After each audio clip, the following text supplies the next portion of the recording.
Welcome to Build Your Arsenal.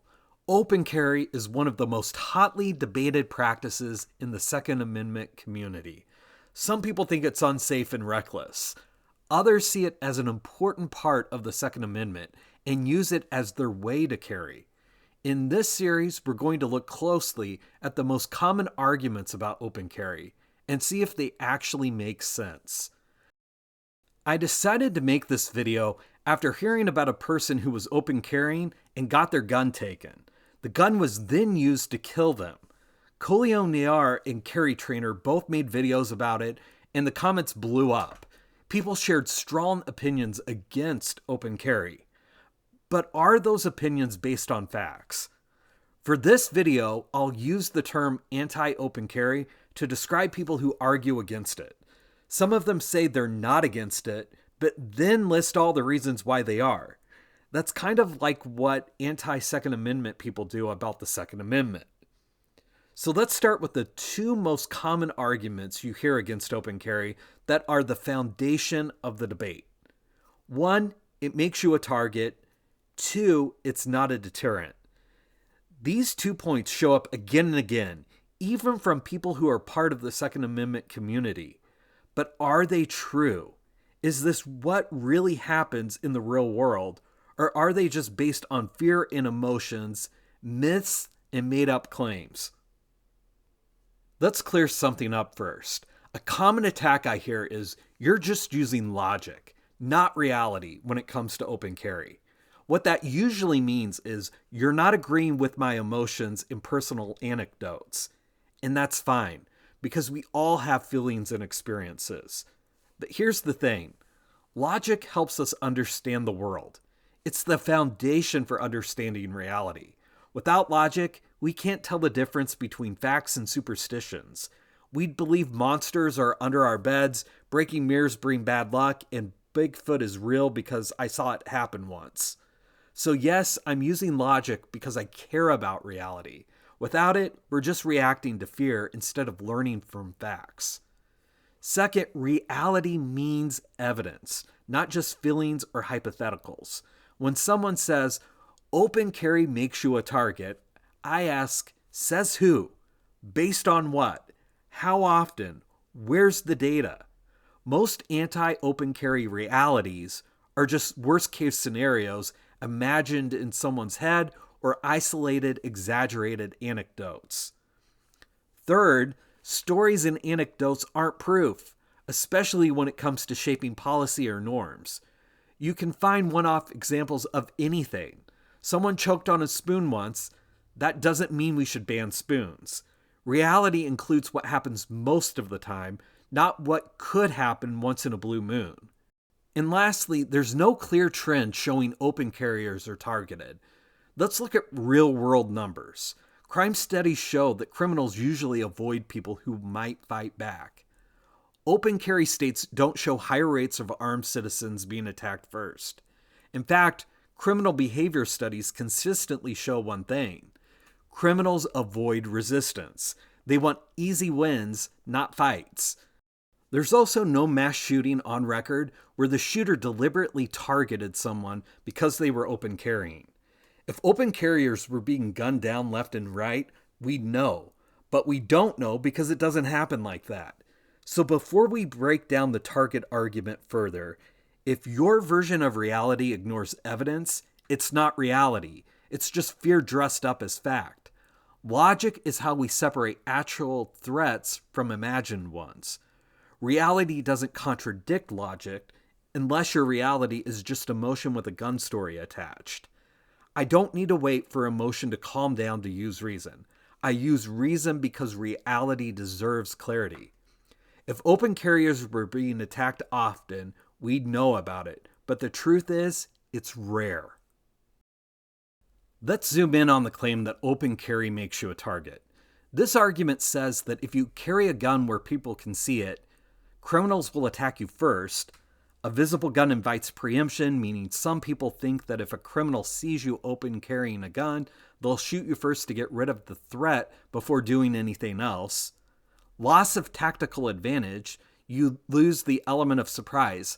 Open carry gives this away, but this is something that is gained when you concealed carry. And lastly, someone might try to steal your gun. A visible gun invites confrontation, theft, or escalation. But here's the problem. There's very little evidence that this actually happens often. It's mostly assertions pretending to be the truth. So what are some evidences for the target argument? 1.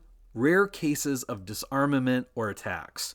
Some rare, isolated cases exist. Yes, there are stories of people getting their guns taken or being targeted, but these usually involve a combination of bad habits, like not paying attention, using a cheap holster, or poor situational awareness. Tactical risk. Sometimes. If you walk into a robbery already happening, the bad guy might see your gun and act fast, just as a uniformed officer might be targeted. But this assumes the criminal sees the gun, thinks tactically under extreme pressure, and has the intent and ability to act on it.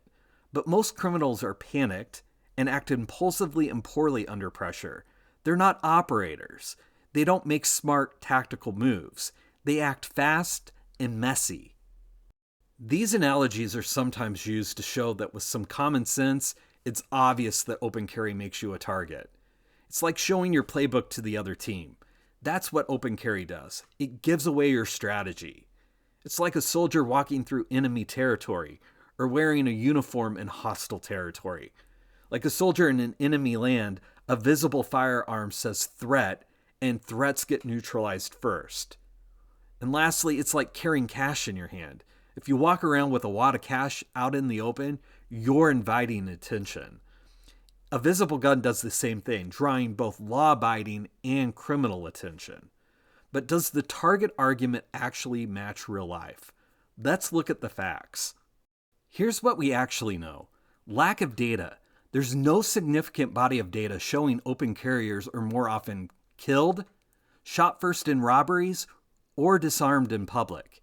In fact, the FBI studies on active shooter situations don't note open carriers being singled out. Crime deterrents. Studies, including those cited by the CDC, show that the presence of a firearm deters crime. Just seeing a gun scares criminals off because they don't like risk and avoid it. This is a point that the anti-carry folks would say when it comes to defending the Second Amendment, but then deny when it comes to open carry. But you can't have it both ways. Criminal targeting behavior. Criminals avoid resistance. The idea that a criminal will spot your gun, decide you're the biggest threat, and plan to take you out first assumes a level of tactical thinking most criminals just don't have. They aren't Navy SEALs. Most are impulsive, desperate, and poorly trained. This is especially true in crimes of opportunity or desperation. In fact, what we know in criminal psychology shows criminals avoid resistance. Open carry may reduce the odds of being selected as a target in the first place. Most bad guys want easy targets, not people who are clearly armed. Gun grabs are rare. Again, when they happen, it's usually due to poor awareness, bad holsters, or just plain inattention. And let's not forget, cops open carry all the time. Yet nobody is arguing that officers should go concealed carry only because they will be targeted. If open carry really made you a target, police would be attacked nonstop, but they're not. Most attacks on cops happen during confrontations, not random walk-ups. Let's think about some strategic considerations. Some say open carriers are sloppy, lazy, or untrained. But here's the reality. You don't think that doesn't happen with concealed carriers too? Bad carry habits aren't exclusive to open carry. They're just more visible. But that happens with concealed carriers too. You just don't see it. Open carry isn't the problem. The mindset is what matters. The argument that open carry is for lazy guys who want to be comfortable and sloppy can also be said about concealed carry. In fact, concealed carry can make it much worse because they avoid public scrutiny. They never have to confront Karens. They can carry off-body in a purse or backpack with no retention plan. And they simply rely on out of sight, out of mind. Sure, open carry can draw attention from both Karens, potential threats, and law enforcement. I would actually argue that law enforcement is probably the biggest threat to open carriers, but that's for another time. I'm not arguing that it never happens, and I'm not arguing against discretion.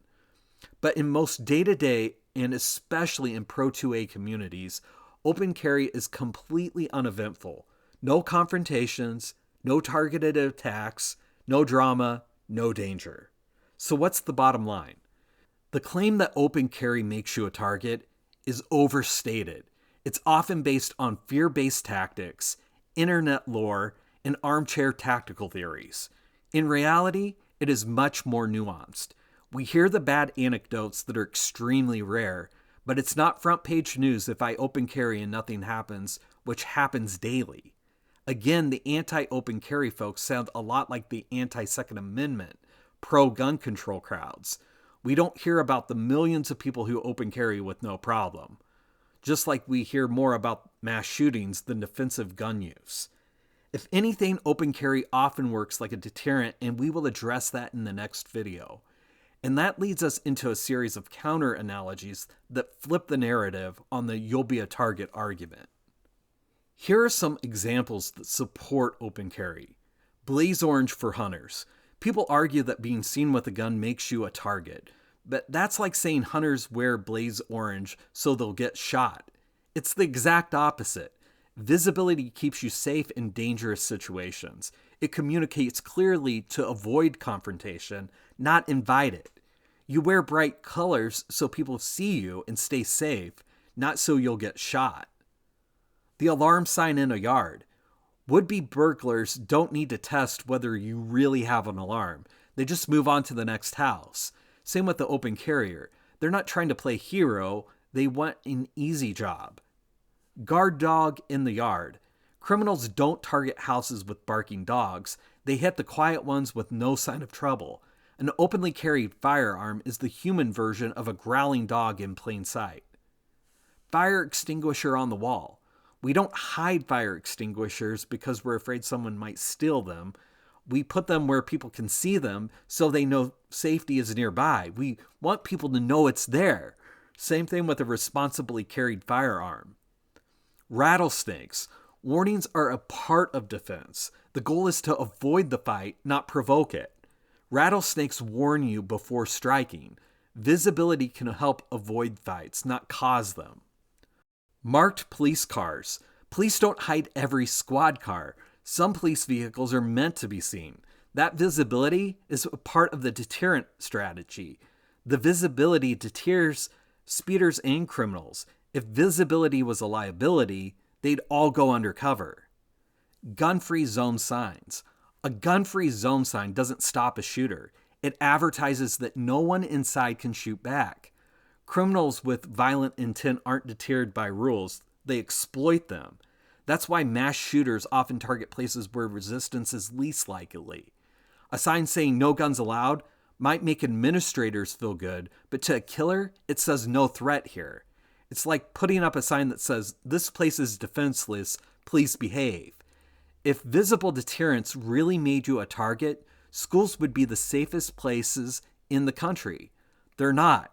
This is an argument that those who defend the Second Amendment should be on board with, but they suddenly change their tune when this analogy gets extended to open carry. One last example. Concealed carry isn't an invisibility cloak. Concealed doesn't mean invisible if someone wants to target you. If someone's scoping a place to do harm, they don't magically miss you because your gun's hidden. Open carry sends a clear message. This isn't the fight you want. In fact, concealed carry may make you the target because no one knows you're armed, and you're inviting confrontation and escalation. The very things that the anti-open carriers accuse open carriers of. The element of surprise assumes you'll be pre-selected in a scenario where your gun's invisibility gives you an edge. But in most real-life crimes, attackers avoid armed resistance. Open carry often changes the dynamics before a threat even begins. Surprise isn't a strategy. Avoiding the confrontation entirely is. Open carry can change the outcomes before anything starts.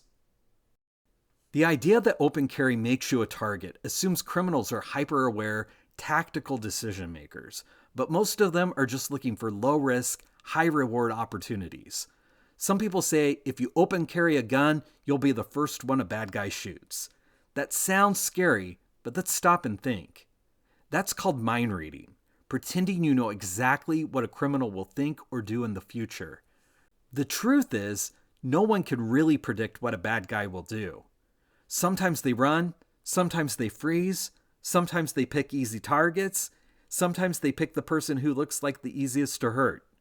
Saying you'll be a target is just a guess, not a fact. If there's no real data or proof, we shouldn't base big decisions on that kind of fear. So instead of guessing about what a bad guy might think, let's talk about what we do know, like training, awareness, and carrying legally and responsibly. Open carry isn't for everyone, and that's okay. But if we're going to have the debate, let's make sure it's built on evidence, not emotion, and grounded in reality, not fear.